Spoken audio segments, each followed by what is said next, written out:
This is our newest GSM plus Wi-Fi home alarm system. First, I will display, show you how to arm wire app, wire Wi-Fi. Now it's a way arm. I press this arm button.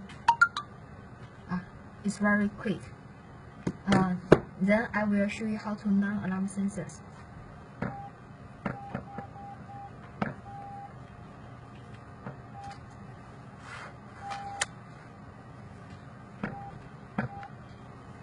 Test. Okay.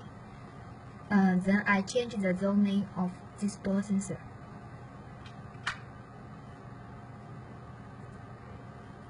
Find the first zone and change the zone name.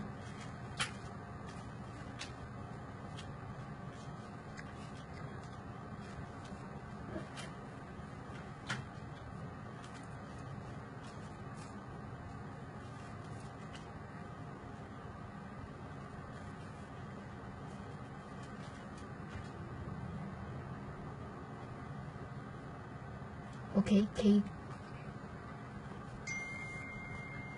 Now I trigger again. You see the zoning has been changed when I arm the system.